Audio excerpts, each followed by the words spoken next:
Salary పెంపు తేదీపై లక్షల మంది ఉద్యోగులు ఆశగా ఎదురుచూస్తున్న తరుణంలో ఈ సమావేశం తేదీ వెల్లడించడం ఆసక్తి నెలకొంది. 8వ వేతన సంఘం సిఫార్సుల మేరకు జీతాల పెంపు ఎప్పటి నుంచి ఉంటుంది అనే విషయంపై కేంద్ర ప్రభుత్వం ఇప్పటివరకు ఎలాంటి ప్రకటన చేయలేదు.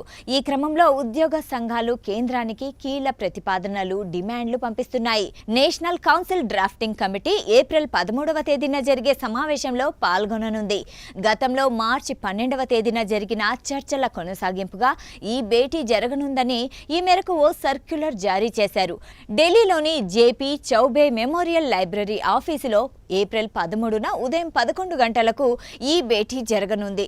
8వ వేతన సంఘానికి సమర్పించాల్సిన తుది మెమొరాండంను ఖరారు చేయనున్నారు. ఉద్యోగుల జీతాల పెంపు ప్రధానంగా ఫిట్మెంట్ ఫ్యాక్టర్పై ఆధారపడి ఉంటుంది. ఈ ఫిట్మెంట్ ఫ్యాక్టర్ను 3.15 నుంచి 3.25 వరకు పెంచాలని ఉద్యోగ సంఘాలు డిమాండ్ చేస్తున్నాయి. అయితే ఇది 2.50కి మించి ఉండకపోవచ్చని పలు రిపోర్ట్స్ చెబుతున్నాయి. ఒకవేళ ఉద్యోగ సంఘాల డిమాండ్ ప్రకారం ఫిట్మెంట్ ఫ్యాక్టర్ నిర్ణయిస్తే కనీస వేతనం, ఇతర అలవెన్సులు భారీగా పెరిగే అవకాశం ఉంటుంది.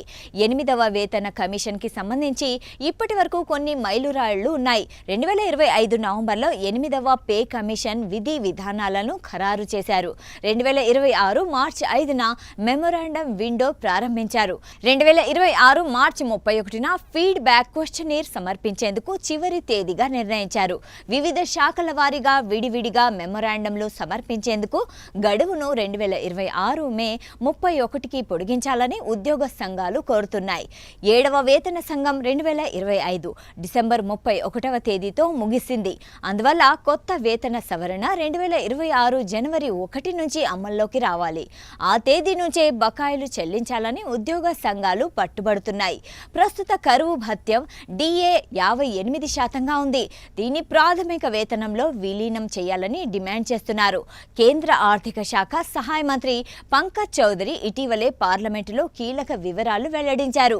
8వ వేతన సంఘం తన నివేదికను కమిషన్ ఏర్పాటు చేసిన 18 నెలల్లోపే, అంటే దాదాపు 2027 మే నాటికి ప్రభుత్వానికి సమర్పించవచ్చని తెలిపారు.